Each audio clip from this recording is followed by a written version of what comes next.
buenas tardes, maestros y maestras. Es un gusto recibirles este martes de entrevista con Grupo Loga. De verdad, de estas 29 entrevistas que hemos recorrido durante todo el año, desde que empezó la pandemia, ha sido una manera de ir acompañando con diferentes temas, con diferentes tópicos, esta serie de capacitaciones de una manera diferente, a través de entrevistar a algún especialista, y hoy cerramos con broche de oro. Cerramos con broche de oro el mes de noviembre y diciembre, que hemos dedicado un poco a esta cultura de la prevención, a esta cultura de anticiparnos, a esta cultura de ir formando habilidades, estrategias en nuestros chicos y en nuestras chicas, con el objetivo de irles dotando de una mirada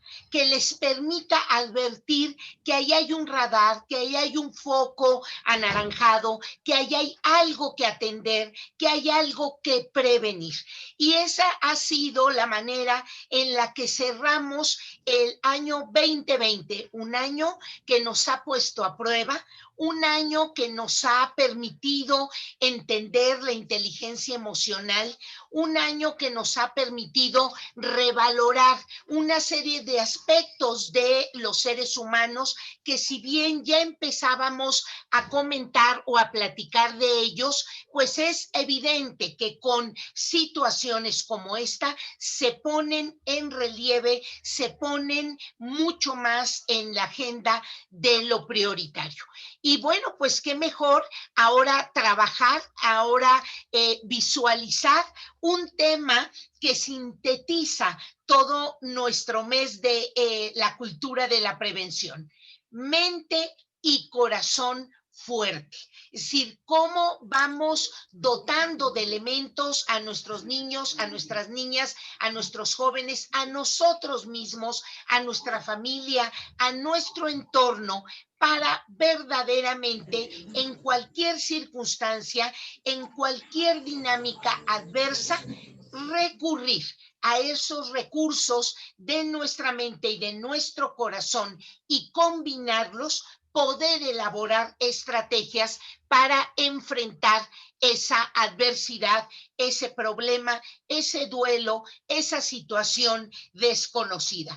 Y qué mejor para cerrar con esta excelencia a un integrante de una organización amiga, una organización aliada como es Atentamente. Tenemos ahora la presencia de la maestra Emiliana Rodríguez Morales, quien es socia fundadora y directora de Educación de Atentamente Consultores.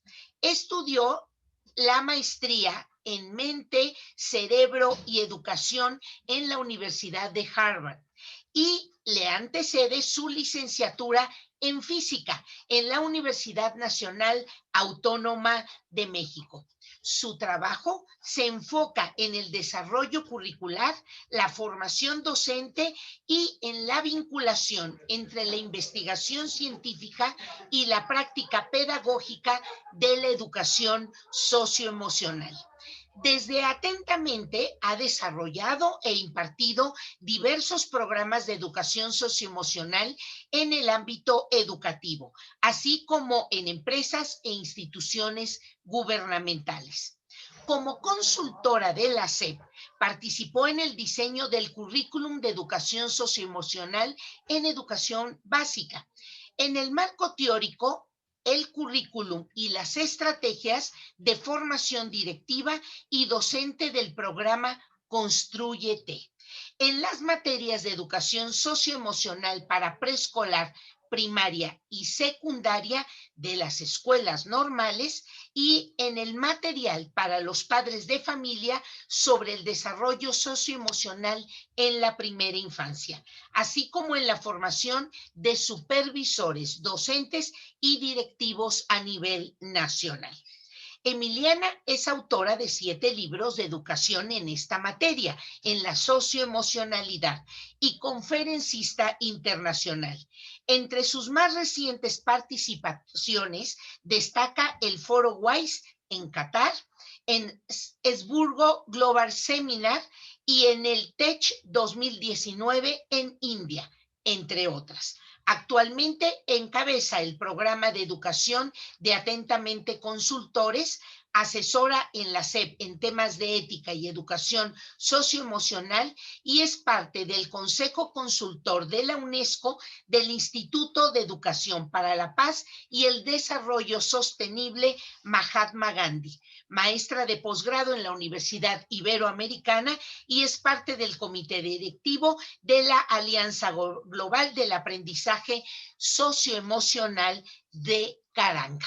Pues Emiliana, con este currículum seguramente nos vas a ayudar a sintetizar muchísimo lo que con varios de los profesores que han seguido semana a semana esta entrevista, ellos van a poder sintetizar. Pero déjenme recordarles, maestros, que si es la primera vez que nos visitan, ustedes pueden bajar esta entrevista de la página, así como todas las que hemos tenido este año. Para nosotros es muy importante que ustedes compartan estos materiales con otros maestros en su próximo consejo técnico, con sus padres de familia, si tienen alguna reunión con ellos, para que también como comunidad se vayan formando en estos temas y vayan tomando decisiones conjuntas para acompañar a esas niñas, a esos niños, a esos jóvenes. Pues Emiliana, bienvenida, de veras muchísimas gracias por darnos este tiempo para que las maestras y los maestros puedan ir profundizando más sobre este tema. Y en el marco de la cultura de la prevención, Emiliana, ¿cómo definirías una mente y un corazón fuerte? Pues Patti, primero agradecerte por la invitación. Para mí es un honor realmente estar con ustedes y agradezco muchísimo el tiempo de todos y todas aquí conectados para hablar de ese tema tan importante. Y pues, ¿cómo podemos definir una mente y un corazón fuertes en el contexto de la prevención? Les quiero proponer primero una imagen. Imagínense que en este momento, en vez de estar aquí en nuestras casas o en el espacio en el que estamos conectados, apareciéramos en medio de un mar así con una ola enorme. ¿Cómo se sentirían? ¿Cómo te sentirías, Patti? Pues creo que primero asustada, segundo sorprendida, tercero pues desconcertada. Creo que serían como de las primeras sensaciones que yo experimentaría. Seguro por aquí Laura nos dice también con miedo, y yo coincido, yo me aterrorizaría estar en medio de repente de una ola tremenda. Pero, ¿qué tal un surfista? Yo conozco, tengo amigas, ¿no? Surfistas, que en medio de esas olas al revés, me dicen que lo que se sienten es plenas, seguras, alegres, ¿no? Realmente muy bien en medio de esa ola. ¿Cuál es la diferencia entre un surfista y yo? Pues competencias y capacidades, ¿no? Entonces, si a mí me llega la ola y yo conozco mis capacidades, sé que no sé nadar muy bien, pues claramente voy a estar asustada, ¿no? Entonces, nosotros estamos viendo, pues la pandemia nos llegó como una ola tremenda, pero van a llegar otras, porque tenemos un mundo muy complejo. Entonces, aquí la gran noticia es que así como si podemos, por ejemplo, aprender a nadar e incluso más habilidades como llegar a surfear, sabemos que en esa ola no nos hundiríamos y no tendríamos miedo y no nos, o sea, podríamos salir adelante.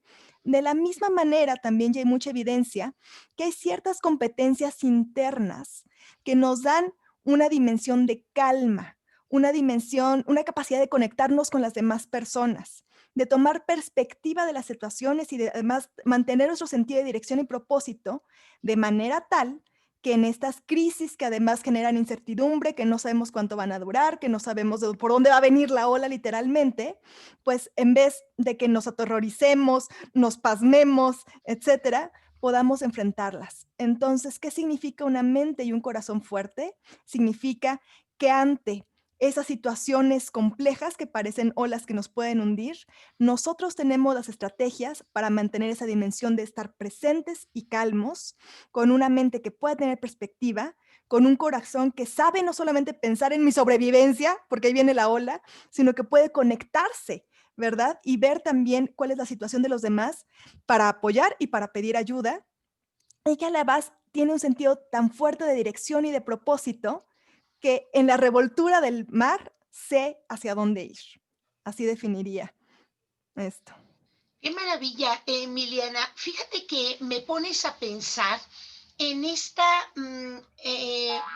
estado que tú llamas un estado de calma como Ujú. un indicador de que mi mente y mi corazón están conectados, que estoy buscando estrategias, que estoy pensando y dimensionando el riesgo en el que estoy, pero que no me desespero. Entonces, tú dirías que una mente y un corazón calmado ante la adversidad es un buen indicador de que voy a encontrar soluciones, mientras que si a lo mejor me desespero, me desordeno, me angustio, me pongo intolerante, entonces no voy a encontrar, no voy a tener el estado ideal para poder encontrar soluciones. ¿Qué nos dirías sobre esto?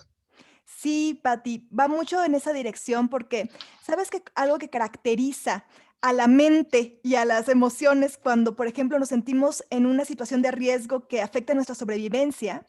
Es justamente que perdemos la calma y a perder la calma, por ejemplo, estar en este estado de sobrevivencia, de completa reactividad. Cuando estamos en ese estado, nuestro cerebro incluso funciona diferente. La parte de nuestro cerebro que está realmente más activa y que está tomando el mando, pues es nuestro cerebro límbico, el llamado cerebro emocional, la amígdala, que básicamente toma 3 tipos de decisiones. O ataca, o se paraliza, o sale huyendo, ¿verdad? ¿Y qué tenemos que hacer para tener una amplitud más grande y poder tomar decisiones con más perspectiva? Pues tenemos justamente que regresar a un estado de equilibrio que nos permita ver las cosas desde esa mayor perspectiva. Y ahí es la calma, ¿no? Entonces, por supuesto que cuando estamos frente a un peligro inminente, de hecho, ese sistema de sobrevivencia nos puede ayudar a sobrevivir, ¿no? Si viene un autobús que te va a atropellar, pues entonces estás listo, tu cuerpo te prepara para reaccionar ante eso. El problema es que nosotros justamente, pues vemos muchos peligros donde no necesariamente los hay. Y estamos en momentos, o sea, constantemente en estos como modalidades de sobrevivencia que no nos permite tomar las mejores decisiones. Entonces, justamente en el contexto de la prevención, sería muy importante poder aprender a identificar cuando estoy en ese estado de alerta, ¿no? Y de alarma, que ya no estoy en equilibrio, y tener estrategias que me permitan regresar a esa calma, tener realmente acceso a todos mis recursos cognitivos y emocionales para entonces poder planear, como decías, ¿no? Y tener herramientas y estrategias que me ayuden a tomar las mejores decisiones. Claro, y una inteligencia emocional, un estado emocional bien preparado, por supuesto que va a identificar perfectamente bien si estamos frente a un riesgo real, frente a un problema que sí lo es, o es algo imaginario, o es algún recuerdo que me está trayendo la situación y que me pone en un estado de ansiedad por el recuerdo, no por la amenaza real en la que estoy, y entonces yo mismo puedo reordenarme, yo puedo contactar a lo mejor ese aspecto que aún no tengo tan trabajado, ¿no?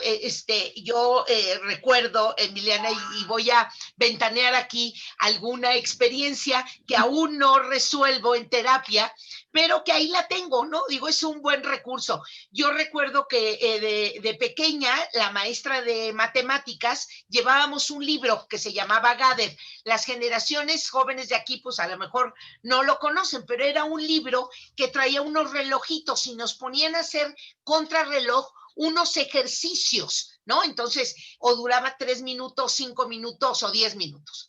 Y entonces, inmediatamente cuando la maestra decía libro Gather, yo decía, tengo que ver si es con reloj o sin reloj. Porque si era con reloj, yo lo que hacía es bajar mis manitas y me escondía detrás de la cabeza de mis compañeritos con el que yo estuviera y dejaba de contestar. Hasta que la maestra premiara a los 4 o 5 primeros, según ella decidiera, entonces yo ya me ponía a resolver mis ejercicios. Y si tú hoy, fíjate, Emiliana, ya tantos años, dicen un concurso de velocidad donde las matemáticas están implicadas, fíjate, se me entumen los brazos, ¿no? Entonces, siempre cuando yo pensé a aprender esto de la inteligencia emocional, pues me di cuenta de estos peligros que no son reales, están ahí porque sucedió algo y justo lo que los maestros tenemos que hacer es evitar las amenazas, evitar que el niño evoque otras experiencias, que le recuerden situaciones donde él, al contrario de estar tranquilo y de poder identificar, al contrario, esté en un estado de confusión. Entonces, Emiliana, en este marco, y perdón por el ejemplo, pero creo que a No. veces ayuda como a que nuestros escuchas puedan identificar ellos mismos esas parálisis que no son reales. ¿Tú qué dirías en relación a cómo enfrentar, cómo ayudar a que un niño, una niña, un propio profesor, los hijos de los maestros que aquí nos acompañan, puedan identificar si un riesgo es real y si no hay algo por ahí atrapado que no les permite tener esa claridad? Claro, hay algunos pasos muy sencillos que nos pueden ayudar. Cuando nosotros, por ejemplo, hablamos de cómo hacer fuerte la mente y el corazón, hablamos de 4 elementos muy importantes que hay que trabajar. El primero es la A, de le llamamos el ABC del bienestar emocional, la A es la atención.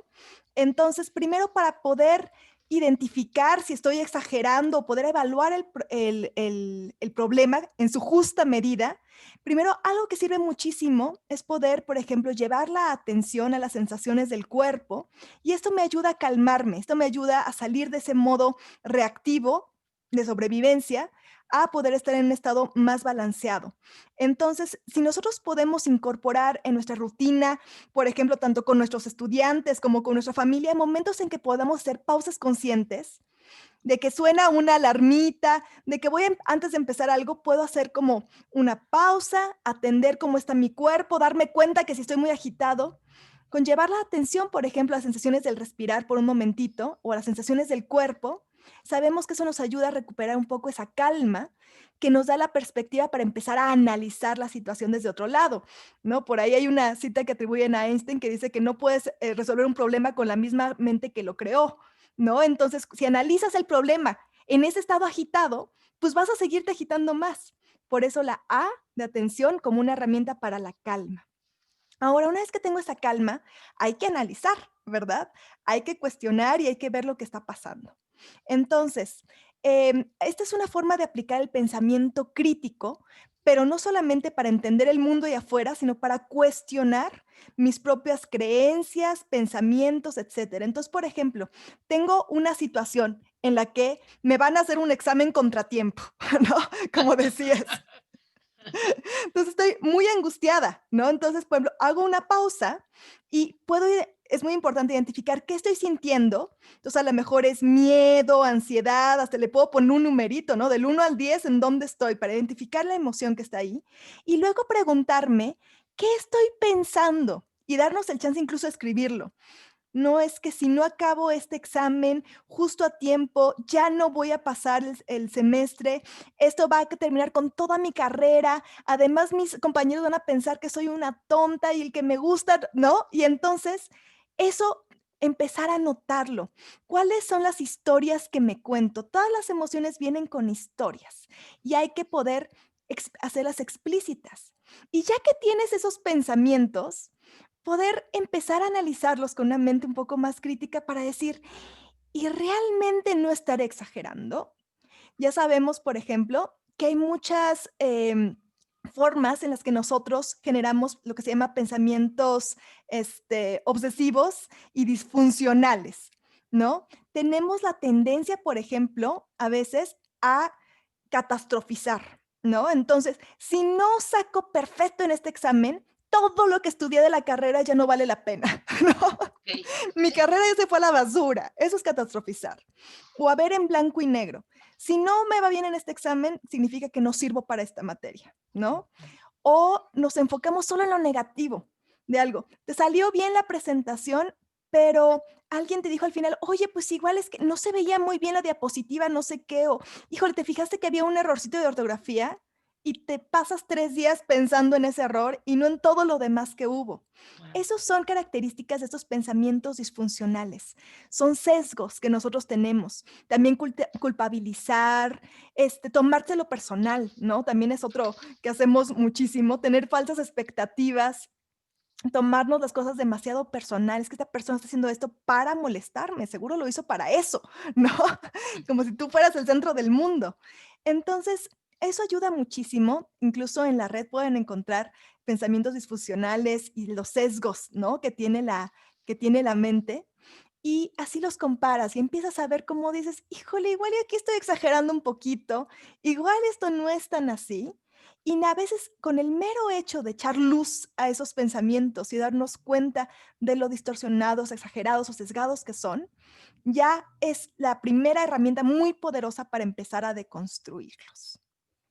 Un segundo paso sería, una vez que me doy cuenta de esta forma exagerada en la que estoy percibiendo, incluso pensar, por ejemplo, en una persona que consideremos muy regulada, ¿no? Muy, puedes pensar incluso en Yoda si quieres, ¿no? ¿Cómo interpretaría Yoda esto con mayor perspectiva, de manera más constructiva, con mayor balance? Incluso platicarlo con alguien de mucha confianza, ¿no? De poder decir, ¿cómo puedo interpretar esta situación de otra manera, desde otra perspectiva? Y ver cómo esa interpretación también afecta mis emociones. Entonces, primero hay que explicitar los pensamientos, cuestionarlos y ver cuáles son los sesgos, y después ver maneras más constructivas, más amplias de interpretar la situación. Incluso, así como pensando en los ejercicios que nos propones, Emiliana, de repente cuando nosotros mismos nos encontramos o exagerando o catastrofizando o, digamos, sacando de dimensión algo, uno piensa, híjole, si mi papá me viera, ay, si mi amiga o mi jefe, ¿no? Inmediatamente pensamos en un referente porque nuestra mente, pues, y nuestro corazón también nos van orientando, nos van aconsejando. Y esas pequeñitas cosas que pasan por nuestro corazón y por nuestra mente son una forma de irnos tranquilizando. Pues nos has dicho ahí un procedimiento, una serie de pequeñas herramientas que juntas se vuelven muy poderosas y que ojalá los maestros los vayamos empleando con los niños, ¿no? Cuando el niño está fuera de control, a lo mejor lo primero ponerlo a respirar, ponerlo a imaginar alguna situación, ¿no? Preguntarle en qué le podemos ayudar, a lo mejor que él dibuje por qué está enojado o lo describa en una forma para irlo tranquilizando, son algunas pequeñas herramientas. En este marco, Emiliana, ¿qué sería la resiliencia? Es decir, de todo lo que tú nos has ya enmarcado, ¿cómo entra esta capacidad o este nuevo término que hemos venido escuchando mucho ahora en estos tiempos? Una manera de ver la resiliencia es que, bueno, nosotros algo que todos buscamos es el bienestar, ¿no? Y también es uno de los propósitos principales de la educación, pero el bienestar pues tiene muchas dimensiones. Hay una dimensión material del bienestar, hay una dimensión social, hay una dimensión de salud, hay una dimensión profesional y está la dimensión emocional, ¿verdad? Entonces, ¿qué pasa? Pues que a veces hay crisis que, por ejemplo, afectan diferentes dimensiones de nuestro bienestar, ¿no? Puede ser una crisis que afecta tu bienestar físico, tu bienestar social y tienes que estar aislado, tu bienestar profesional y entonces no estás entendiendo las cosas en la escuela o tienes incertidumbre de tu trabajo o lo pierdes, ¿verdad? Ese bienestar también material puede ser afectado gravemente y entonces te encuentras en una crisis. La resiliencia es la capacidad de poder recuperarnos ante esas crisis, de que no nos hundamos. Y para esto es clave la última dimensión del bienestar, la emocional, porque resulta que hay personas que han demostrado que cuando estamos en estas situaciones críticas donde lo material, la salud, lo social, etcétera, están en peligro, pueden mantener este centro, pueden mantener esa perspectiva, ese sentido de dirección y de seguir adelante a pesar de las cosas y también de conectarse con las demás personas, ¿sí? Eso es lo que llamamos bienestar emocional. Y el bienestar emocional, entonces, es realmente la base de la resiliencia, ¿sí? Porque si nosotros tenemos esa capacidad, entonces vamos a poder conectarnos con otros, pedir ayuda y poco a poco ir recuperando las otras dimensiones. Pero tú puedes tener todo lo demás. Y si no tienes bienestar emocional, si cualquier cosita, ¿verdad? Te saca de tu centro, si cualquier cosa, estás rodeado, ¿no? Todo lo bueno material, pero estás pensando solamente de forma autocentrada, eres incapaz de colaborar con otros, no te importan, ¿no? Los demás, o no sabes, ¿no? No tienes un sentido de dirección firme, pues entonces cualquier cosita te rompa, te fractura, ¿verdad? Entonces el bienestar emocional son estas capacidades internas que nos permiten mantener ese centro, esa perspectiva, esa conexión con otros aún en medio de la dificultad. Y la gran noticia es que no es algo de personalidad, sino es algo que se puede cultivar, ¿no? Ahí podemos cultivar, no importa la edad que tengamos, y eso está demostrado, ¿no? Por la neuroplasticidad, que todos tenemos la capacidad de volvernos personas más presentes, con mayores capacidades para regularnos y tener más calma, con mayores capacidades también para ver las cosas con mayor perspectiva, recuperar nuestro sentido de propósito, que además, pues con los maestros y maestras, pues es un sentido de propósito increíble, ¿no? Y eso es algo que podemos estar cultivando y es la base de la resiliencia. Pues esta sí que es una gran noticia y creo que la hemos escuchado cada vez más, ¿no? Que esta parte de la educación, de la ejercitación emocional, no es algo ni que se hereda, es un mecanismo que tenemos ahí, pero que sí tenemos que trabajar, sí tenemos que educarlo, sí tenemos que ir practicándolo. No es una cosa tampoco que esté ahí innata y que se desarrolle sin que tengamos que hacer ningún esfuerzo, y mucho menos aquellos chiquillos, aquellas chiquillas, algunos de nosotros que a lo mejor hemos vivido en una condición no tan favorable, pues seguramente tendremos que trabajar mucho más en recuperar como esas habilidades, pero que sí no los tenemos que proponer, sí lo tenemos que hacer por esto que dices, Emiliana, porque estamos en contacto con los otros, porque muchos de los destinos de nuestra colonia, de nuestra casa, de nuestro salón de clase, dependen también de nuestro equilibrio personal y justo esa es una responsabilidad que tenemos. ¿Qué papel juega, Emiliana, la familia, las figuras de mamá, de papá, del entorno familiar, de esa familia cuidadora, protectora? ¿Qué han encontrado ustedes desde las investigaciones, desde los trabajos que han realizado, la relación de la familia y la resiliencia o el ámbito de este trabajo emocional? Bueno, es fundamental el papel de la familia, sin duda alguna, ¿no? Desde la primera infancia ya sabemos que lo que promueve un desarrollo sano a nivel incluso cerebral, pues es justamente que los niños y niñas cuenten con estos vínculos amorosos, estimulantes, empáticos y también con figuras, que en este caso pues sería la familia, que los ayudan a regularse, porque todo este proceso de aprender a regularnos, por ejemplo, en medio de una ola y una crisis, pues es un proceso con el que no nacemos, ¿no? Y de hecho, cuando nacemos, por ejemplo, nuestro cerebro que está en pleno desarrollo empieza a desarrollarse pues en diferentes como etapas y ritmos. Y lo que nos ayuda a regularnos en general como adultos es nuestra corteza prefrontal. Es esta área del cerebro que está encargada pues de racionalizar, de tomar perspectiva, etcétera, etcétera. Y esta área es la que más se tarda en madurar. De hecho, se sigue madurando hasta después de los 20 años. Entonces, los niños pequeños todavía no tienen definitivamente esta área madura y de alguna manera son los padres y madres y los cuidadores los que les prestamos, ¿no? Nuestra corteza prefrontal para ayudarles a reconocer que están a salvo, para ayudarles a reconocer que son queridos, ¿no? Que están seguros, etcétera, y eso garantiza su sano desarrollo. Entonces, en este sentido es importantísimo que los adultos, la familia, pues tenga estas herramientas, ¿verdad? Porque de ahí depende realmente cómo se está formando la arquitectura cerebral de los niños desde pequeños. Pero no solamente es importante ahí, sino también algo que sabemos es que si bien este bienestar emocional y todas las capacidades que implica es algo que se va desarrollando a lo largo de la vida, también es muy importante y se va desarrollando bien y sanamente, pues cuando hay un ambiente propicio, ¿verdad?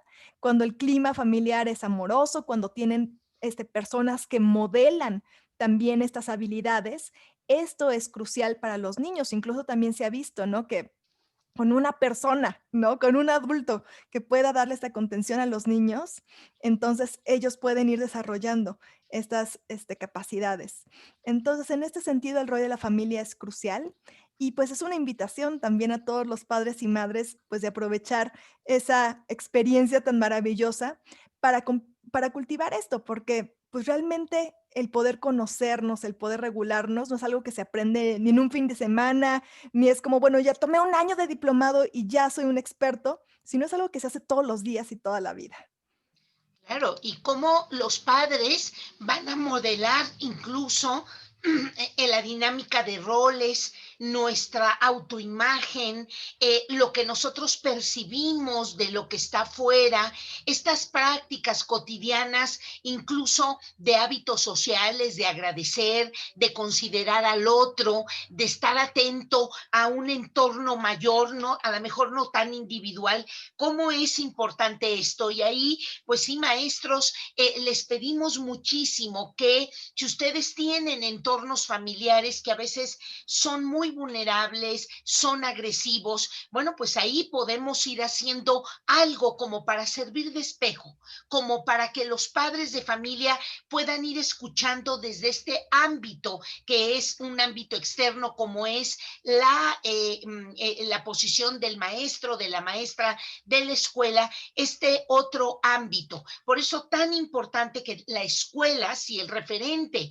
para esta construcción de esta parte del cerebro frontal y prefrontal no está siendo bien espejeado por los papás, pues que los niños se encuentren en el ámbito de la escuela ese ambiente de cariño, de amor, de tranquilidad, de seguridad.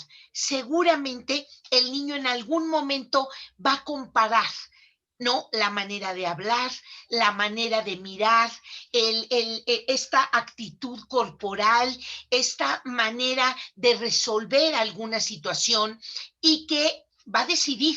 A mí me gustaba más lo que hacía mi maestra o a mí me gustaba más lo que hacía la familia de mi compañerito. Esos espejos son muy, muy importantes. Entonces, ¿qué puede hacer la escuela, Emiliana? He citado como una petición a los profesores, pero dinos, digamos, cuáles ámbitos tendría que cuidar el maestro, la escuela, la dirección para poder ser otro referente, otra red de apoyo a esta formación de los niños en un sentido de corazones y de mentes fuertes. Claro, la escuela puede ser realmente un gran referente, ¿no? Es todo lo que nos apuntan las investigaciones, pero para que lo sea, hay que pensarlo como la comunidad completa. Sí, entonces algo que es muy importante es pues la cultura también que se está generando en las escuelas. Entonces, por ejemplo, hay una gran diferencia en si tenemos simplemente un reglamento, así, por ejemplo, todos juntos, ¿no? En cada salón, luego con los diferentes maestros, incluyendo las diferentes personas que forman la comunidad educativa, podríamos construir una visión de lo que queremos, ¿no? Una visión de cómo nos queremos sentir al entrar a la escuela, cómo queremos resolver los conflictos, cómo queremos que sean las relaciones y a partir de eso empezar a llegar a acuerdos.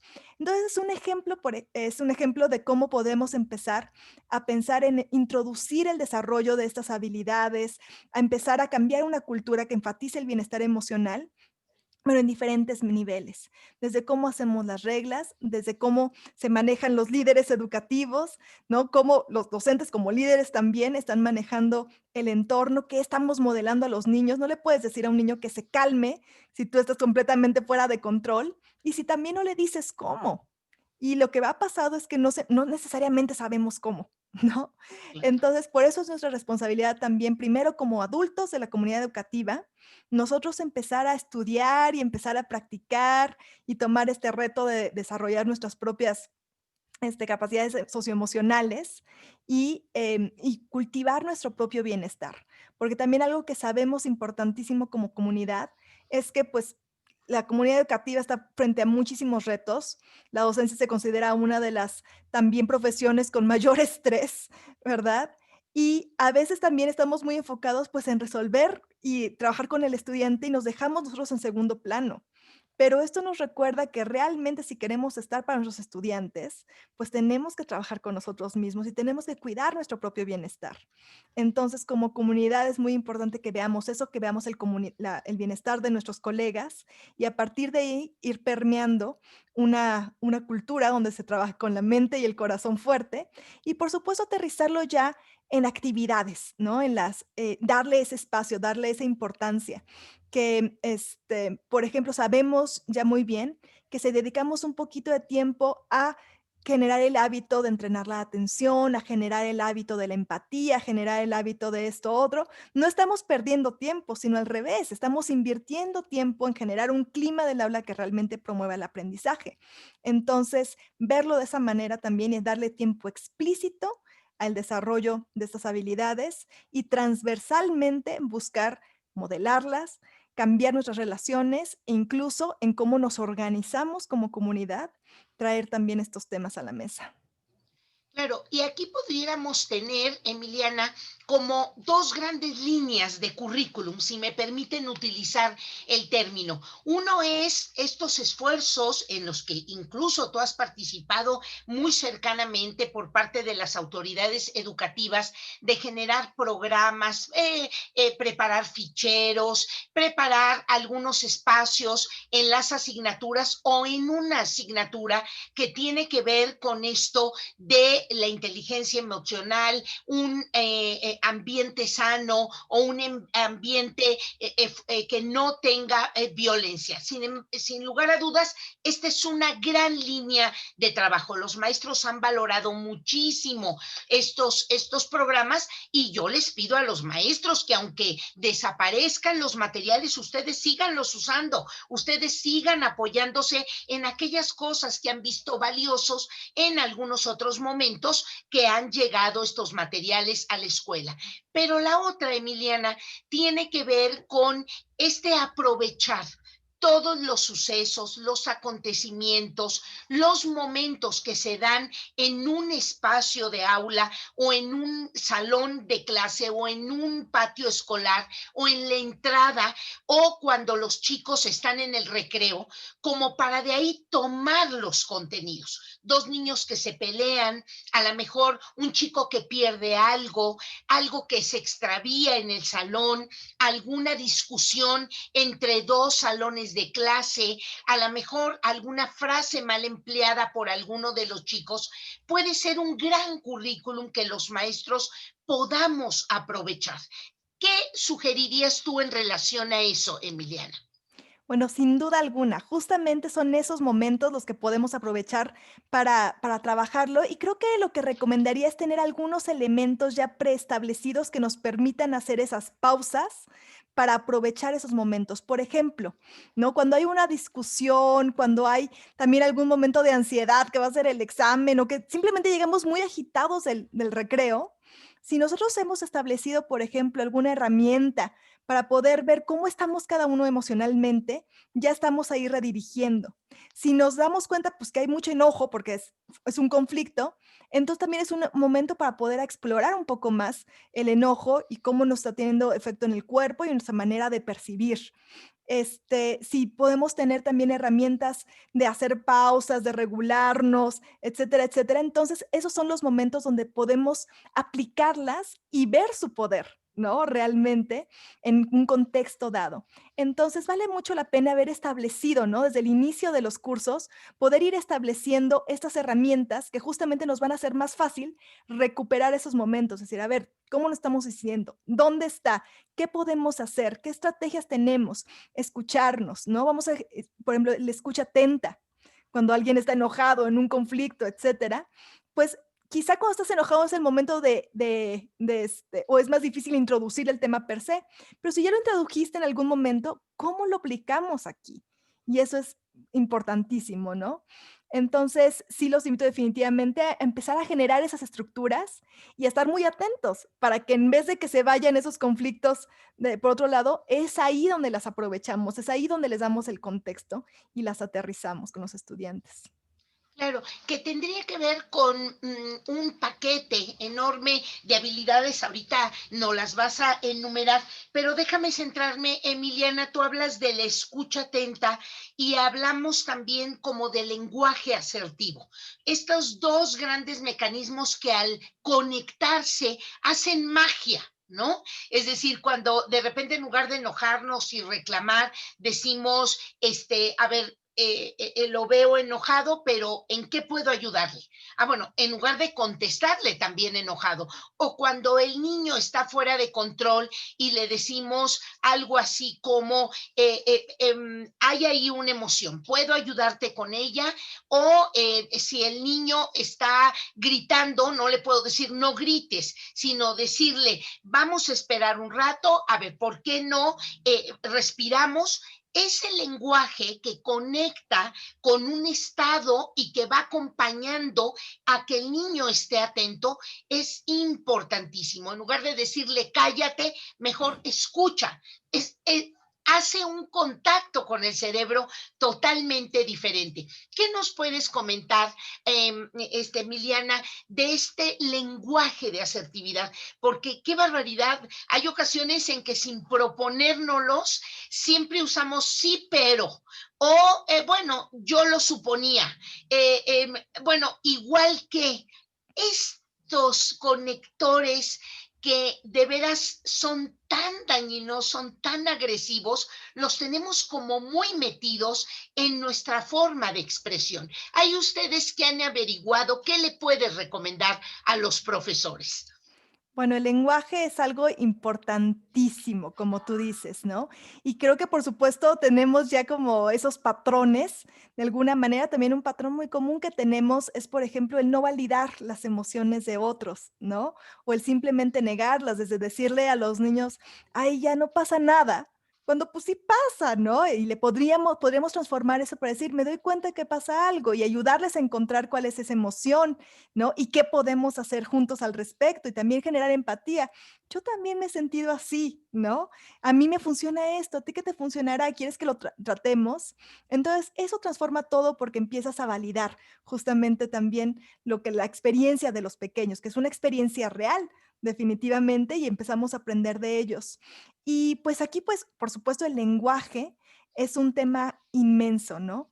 Pero una herramienta que sirve mucho es también empezar a hacernos conscientes de cómo es nuestro lenguaje. Hay una herramienta muy sencilla, pero creo que es muy poderosa, que le llamamos, antes de hablar, piensa. Entonces, ¿qué es el piensa? El piensa es, haz una pausa, porque también hablamos automáticamente. Entonces, trata de hacer una pausa, por ejemplo, antes de interactuar con, sobre todo cuando hay un conflicto, ¿verdad? Cuando hay una situación compleja, pausa, inhala, exhala, esa es la pie, ¿no? Pausa, inhala, exhala, y luego piensa si lo que vas a decir es necesario, es sincero y es amable. Esa es la N, la S y la A, ¿no? Necesario, sincero y amable. Porque, pues a veces justamente estamos hablando de más, reclamando o juzgando, lo que estamos diciendo no es necesario, no está ayudando, ¿no? Nosotros queremos tener un habla que ayude, que sea sincera, ¿verdad? Que nosotros también tengamos esa oportunidad de ser vulnerables y de ser francos con lo que estamos diciendo, que es parte de la asertividad, y por supuesto que sea un habla amable. Entonces, esta pequeña herramienta nos puede también empezar a dar luz sobre cuáles son nuestros propios hábitos al hablar, ¿no? Y entonces a partir de ahí empezar a transformarlos. Incluso, Emiliana, si me lo permites, provocar un poco a los profesores que pongan por ahí su celular y que graben cómo hablamos. Y de verdad se van a sorprender porque muchos, como tú dices, ya son patrones aprendidos, maneras autorizadas, normalizadas que tenemos y que culturalmente pues hablan de que hay una agresividad por ahí muy fuerte. Y hablando de agresividad, pues esto de la pandemia ha sido una ola, ¿no? Que nos Sí. sorprendió y que muchos no estábamos preparados para el encierro, no estábamos preparados para vivir, digamos, tanto tiempo con algunos otros miembros de la familia, algunos solos. No estábamos preparados para quedarnos sin trabajo, no estábamos preparados con una economía que nos permitiera resistir, que a lo mejor nos bajaron el salario, tantas cosas que han pasado, Emiliana. Estamos en una etapa donde a mí me parece que hace como un mes, mes y medio, esto es una percepción, no hay nada científico, pero como digamos, pasamos a un estado donde teníamos asumida la pandemia, pero vuelve esa ola a tomar fuerza, Emiliana, y nos estamos dando cuenta que puede ser más largo de lo que esperábamos y que pueden venir otras olas acompañando a esto.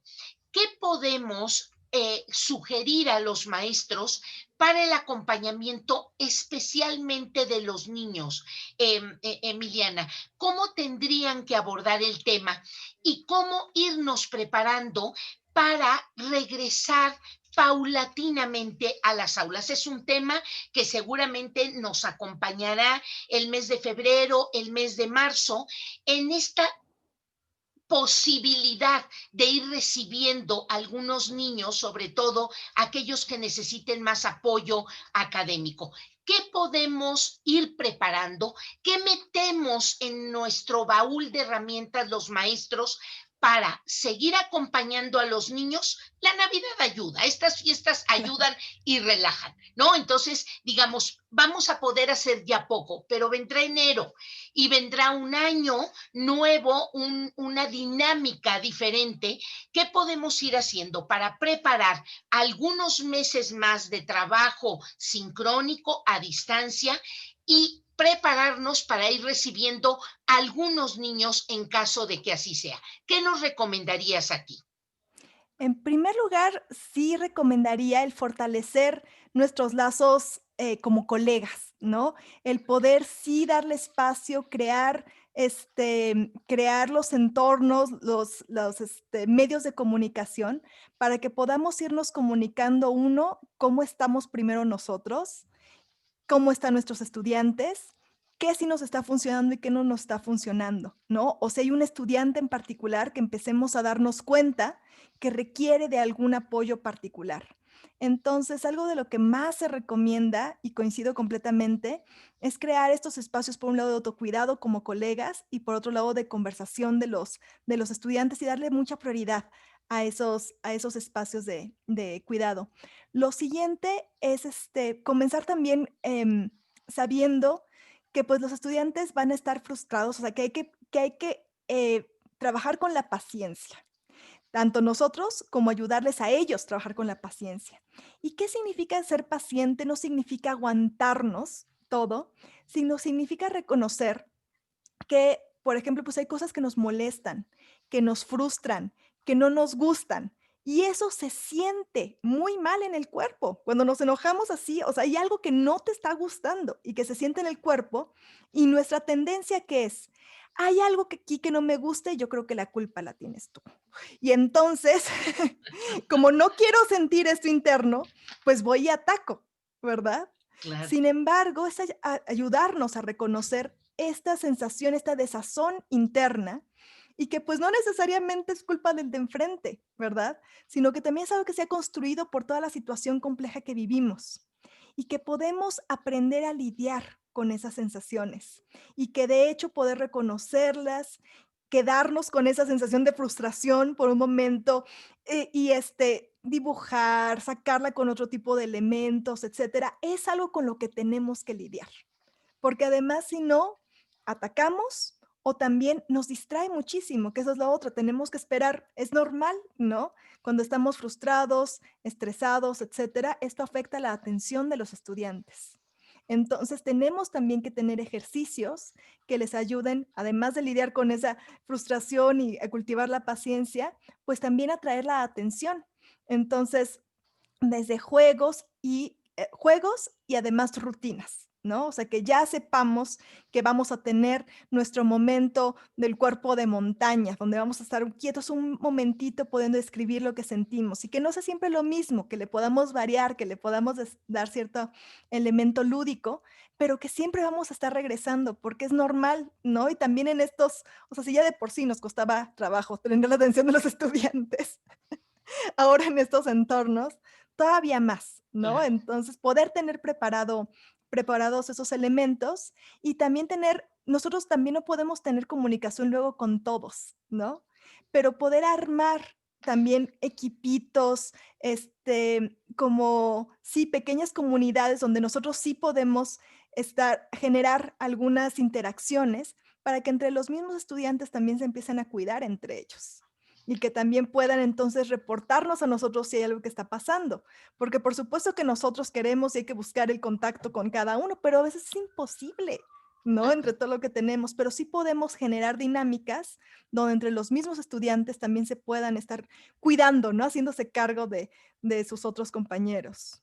Claro, e incluso, Emiliana, utilizar algunos medios indirectos, como por ejemplo algún álbum de las emociones que en algún momento los chiquillos me puedan compartir, o que ellos dibujen alguna situación, o que puedan ir coleccionando ilustraciones que hablen de cómo se sienten. Me parece que cada vez más hay ahí una serie de recursos que tenemos que ir utilizando. Emiliana, Mm. ¿has hablado de atacar, de paralizarme o de huir como los tres grandes paquetes de respuestas cuando no tengo esa mente o ese corazón fuerte? Efectivamente, me ha tocado mucho ahora con la pandemia en estas salidas que hacemos breves, que de repente encuentro que hay mucha más agresión a la hora de conducir, que la gente se vuelve intolerante si, por ejemplo, no la dejan entrar al supermercado con cubrebocas. He presenciado unas escenas que a mí me revelan de que hay como esta actitud de atacar, como que se ha exacerbado esta cuestión de ataque o de huir en el sentido como de dejar todo el destrozo ahí, se le cayó algo y la gente huye en lugar de decir o avisar, oiga, se rompió algo, una disculpa, podemos quitar los cristales, eso puede dañar a alguien más. O esta cuestión de paralizarse, gente que de verdad ves incapaz de poder decir alguna palabra. Se trabaja igual en cuanto a la intervención del otro. ¿Alguna de estas reacciones o hay estrategias para la huida, hay estrategias para la parálisis y hay estrategias para el ataque? ¿O pueden existir mismas herramientas, pero se usan de manera diferente? ¿Qué nos dirías ahí, Emiliana? Creo que hay ciertas herramientas que aplican para cualquiera de esas, pero digamos, ya en el aterrizaje es diferente. Por ejemplo, un enojo, hay personas que, pues, el enojo definitivamente es agresión, pero hay personas que no. Por ejemplo, que tienen el patrón de que se enojan y entonces más bien se retiran, ¿no? Es la huida, no te hablo, me retraigo, etcétera, etcétera, y me cuesta formular palabras, etcétera, o se convierte automáticamente en tristeza, ¿no? Entonces, pero aquí, ¿con qué estaríamos trabajando? Pues estaríamos trabajando con el enojo, con identificar cuál es esa emoción, cuál es la historia que me está contando esta emoción. Por ejemplo, en la agresión, la historia de la agresión, pues, va a ser diferente a la historia de quizá el retraimiento, ¿no? Por ejemplo, el enojo agresivo es: esa persona me quiere dañar, siempre hace lo mismo, yo tengo la razón, tengo que ponerle un alto y voy y ataco, ¿no? Ok. Pero el discurso también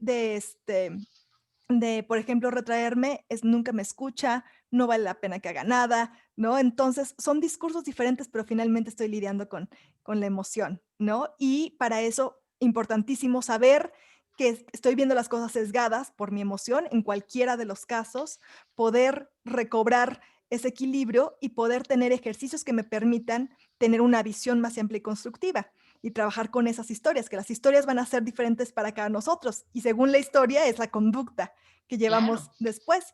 Pero finalmente la herramienta, pues sí es conocernos y regularnos, ¿no? Claro, claro. Y Ujú. esta parte que nos comentas, Emiliana, de tratar de construir la historia que está detrás. Los niños pequeños a lo mejor no tienen las palabras suficientes para podernos contar esa historia, por lo cual están reaccionando de esa manera. Pero los adultos podemos ayudarles. Me parece que ahí hay una ayuda muy importante. Los jóvenes, aunque ya tendrán un vocabulario, a veces no es fácil reconocer esa historia que está detrás de esa evasión o de esa ignorar o aparentemente ignorar. Y entonces los adultos tenemos que ayudar como a pensar, hipotetizar, bueno, a lo mejor se siente solo, está evocando alguna imagen que fue muy agresora o está sintiéndose solo. Fíjate que en el ánimo de ejemplificar, alguna ocasión tuvimos el caso de una parejita de hermanos y que la directora tratando de encontrar estas historias, el pequeño, el varoncito, iba en segundo de primaria, la niña iba, me parece que en cuarto o quinto, los dos en primaria. Y las reacciones empezaron a cambiar de ellos, de ser dos niños muy cumplidores, de veras medianamente participativos, un rendimiento escolar bueno, empezaron a tener reacciones que la verdad ni la directora ni los maestros se explicaban. La niña pudo explicar un poco mejor qué era lo que pasaba. Y en el caso del niño, era una agresión de veras terrible, pero la directora fue documentando y la agresión era específicamente a figuras femeninas. La historia que había detrás, Emiliana, era el abandono de la madre, fíjate. Entonces la niña, si bien rehuía, era más tímida, se había vuelto como mucho más pensativa, el niño no, el niño agredía. Ujú. Y sobre todo a las figuras femeninas, la directora y la maestra, de veras con una asertividad que a mí me impresionó, rotaron a los maestros para que el niño tuviera más contacto con figuras masculinas, fíjate. Y el niño empezó a reaccionar bien y empezaron a acercar otras figuras femeninas para que él entendiera que no todas las figuras femeninas abandonan, ¿no? El abandono de una madre ha de ser terrible, ¿no? Tremendo. Entonces, reconstruir eso, contarle otra historia, no es fácil. Entonces, maestros, de veras tenemos que hacer un esfuerzo importantísimo en entender cómo esta construcción de nuestro corazón y de nuestra mente fuerte no es una cosa simple, no es una cuestión esotérica, no es una cuestión de apapachos. También se necesita ser fuerte. ¿Cuántas veces, Emiliana, a mí me tocó, sobre todo con jóvenes, con adolescentes, ¿no? Cuando tuve grupo en esas edades, algunos, ¿no? Que te querían convencer como para que los apapacharas más, pero el apapacho es te voy a perdonar la tarea, te voy a dar más oportunidades y tampoco eso es cierto, maestros. Ahí tenemos que decir, no, no me vas a convencer de que tu problema no lo vas a poder enfrentar precisamente porque el problema es fuerte, yo te tengo que formar más fuerte. Y no es una agresión, en el tono y en el acompañamiento hay mucho que hacer. Emiliana, coméntale a los maestros qué están haciendo en Atentamente, primero para que puedan consultar su página, puedan estar enterados de los cursos, del trabajo, de los materiales que ustedes están elaborando para que los puedan ir buscando. Por favor, coméntanos, Emiliana, por favor. Claro que sí. Pues ahora atentamente justo nos hemos enfocado en tratar de dar más herramientas a los docentes y a los padres y madres de familia que tenemos este gran reto personal y pues con el compromiso, ¿verdad? Con los niños, niñas y jóvenes. Entonces, lo próximo que tenemos, los invito a todos a que puedan participar en un taller este jueves, que es a la 1 de la tarde, hora de México. En ese panel vamos a estar participando varios especialistas de Latinoamérica, compartiendo justamente las experiencias después de ya todos estos meses que hemos vivido de también tratar de promover la educación socioemocional, pero además de a través de medios digitales, pues, ¿qué herramientas hay? ¿Qué ha sido exitoso con diferentes experiencias muy prácticas de otros países? Este es un evento que estamos organizando también con esta alianza global Caranga, que justamente trata de rescatar, ¿no? Todas estas experiencias que hemos tenido en el mundo para encontrar las mejores prácticas. Entonces están invitados, les voy a compartir por aquí en el chat donde se pueden inscribir. Inscribir es un evento gratuito. Entonces aquí les Ujú. compartí el Eventbrite. A quien esté interesado se puede inscribir y se le manda la liga para poder participar. Y además de estos eventos, pues tenemos en la página, pueden descargar, por ejemplo, un manual gratuito. Nuestra página es atentamente.mx y tenemos un manual de gratuito que se llama Salud Mental para tiempos difíciles. Los ABCDs de la salud mental para tiempos difíciles. Entonces, justamente ahí es un trabajo que pueden hacer diario, está dividido en días, ¿no? Como cada día podemos empezar a cultivar alguna herramienta en esta línea de la atención, la bondad, la claridad, un sentido de dirección y propósito para volvernos con unas mentes y unos corazones más fuertes. Y también está ahí la liga para que puedan descargar también una aplicación gratuita que tenemos. La aplicación está más enfocada a poder tener técnicas de entrenamiento de la atención que nos ayudan a recuperar esa calma. Si están teniendo problemas de sueño, se les recomiendo mucho también que la descarguen y para que puedan dormir mejor. Y también vienen ejercicios que podemos hacer con los niños, canciones y algunas otras herramientas. Ahí viene también en nuestra página de la Liga los libros que tenemos, por ejemplo, Educar desde el Bienestar, es un libro que publicamos con la editorial McGraw-Hill, donde vienen muchos ejercicios que podemos hacer nosotros como maestros y también para promover una cultura escolar que fortalezca, ¿no? El bienestar emocional y la mente y los corazones de todos. Entonces, estas son algunas herramientas que los invito a consultar, muchísimas de ellas gratuitas, para que puedan seguir durante estas etapa, ¿no? También de vacaciones y demás, que hay un poquito más de tiempo, quizá para invertir en nuestro propio bienestar. Claro, e ir preparando, Emiliana, este equipamiento, esta maleta que debemos de tener de primeros auxilios, de Exacto. trabajo con el desarrollo de las habilidades socioemocionales. Emiliana, hemos hablado de resiliencia, hemos hablado de regulación, de autorregulación, de autoconocimiento, de lenguaje asertivo, de escucha atenta, de paciencia como en un paquete, en un ramillete de habilidades que tenemos que desarrollar. ¿Alguna más, Emiliana, que quisieras compartir? Algo por ahí que se nos haya quedado en el tintero. Pues algo que creo que es muy importante es trabajar nuestra empatía y también saber que todas estas habilidades pues se enmarcan en algo que queremos lograr, creo que como México y como mundo, ¿no? Que es poder tener un entorno más saludable, un entorno donde haya justicia, donde haya igualdad, donde haya, por supuesto, amor, donde haya paz, ¿no? Entonces, todas estas herramientas justamente nos dan la base para poder encarnar estos valores universales y que realmente se sustentan en entender al otro, ¿no? Y este es un ejercicio que em, si bien todos venimos equipados con la semilla de la empatía por ser seres sociales, ¿verdad? Ya desde los 8 meses se ve que los niños naturalmente empiezan a demostrar esta empatía, pues luego es muy fácil sentirla para quienes son cercanos, pero cuando alguien sientes que te lastimó, que es muy lejano, ahí se rompe la empatía. Entonces, es un trabajo diario también, estar cultivando esto, estar cultivando esta perspectiva, el poder ponernos en los zapatos de los papás, ¿no? Poder entender justamente desde dónde están viniendo, qué cambios, ¿no? Si vemos cambios en los niños, poder ver qué estaría pasando, ¿no?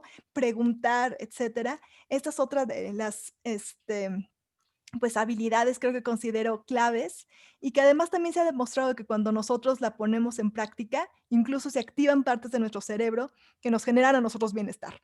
Entonces es beneficio para todos. Claro, y esa constancia que tú ya nos has recomendado y que incluso nos hablas de un pequeño programa que tienen gratuito en donde hay que programar, hay que ser constantes a lo largo de todos los días. No es una cuestión de ocurrencia para un día. Eso, si bien va a mantener esa sesión o esa clase digamos, bien, pero al otro día volvemos a lo mejor con un estado caótico, el niño va a ir reforzando esa manera y lo que necesitamos como ciudad, lo que necesitamos en nuestros estados, lo que necesitamos en el país y lo que necesitamos en el mundo es ir preparando ese estado de paz, esas comunidades de paz. Fíjate, Emiliana, que me hay una frase acuñada por la UNESCO que dice que si es en la mente de los hombres, si es en la mente y en el corazón de los hombres donde se genera la guerra, pues igual trabajo nos va a costar si generamos la paz. Maestros, esa ha sido la invitación en este mes y medio, en noviembre y en diciembre, que sea la escuela, que sean los salones de clase de cada uno de ustedes, donde el niño puede encontrar una oportunidad diferente, un ambiente distinto, una condición que él pueda después comparar y decir, me gustó más esta manera de hablar del profesor, de decir, de comentar, me sentía mucho más a gusto y ese es el camino que quiero seguir. Emiliana, te dejo el último mensaje para los profesores. Pues agradecerles, primero que nada, realmente es un honor para mí el poder pasar ese tiempo con ustedes y también agradecer todo el esfuerzo que han hecho por tratar estos temas de manera profunda, por formar una comunidad de aprendizaje, por promover estas habilidades que son tan importantes y tan necesarias.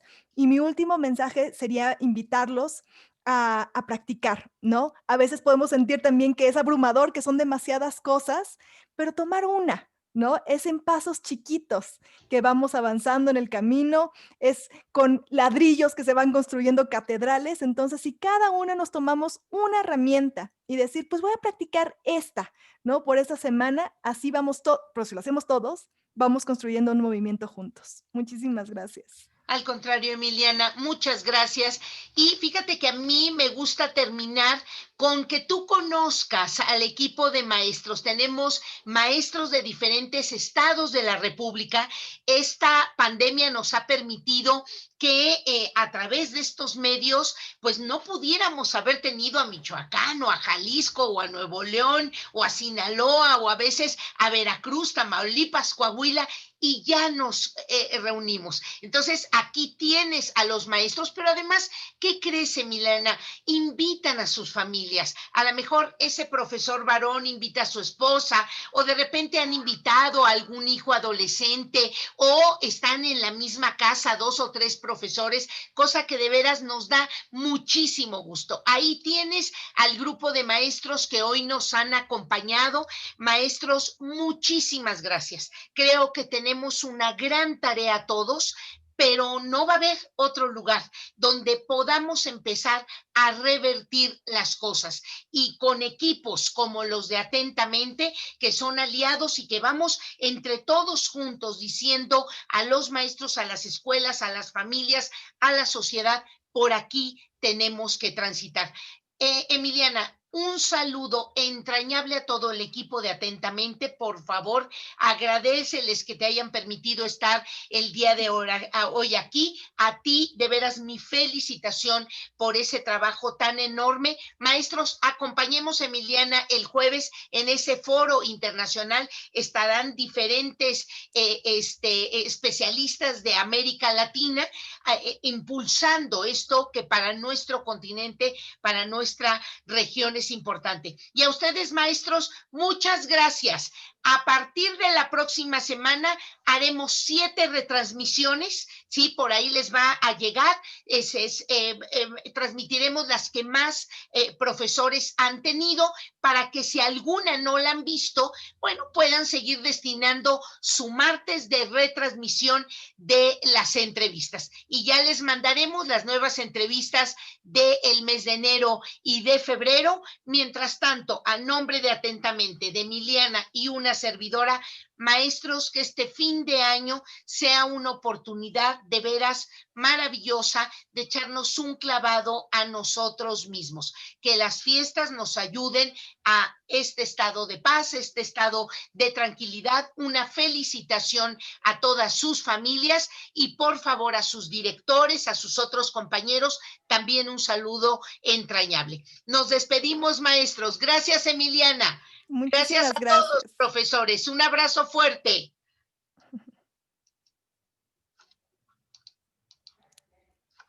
Gracias. Hasta luego.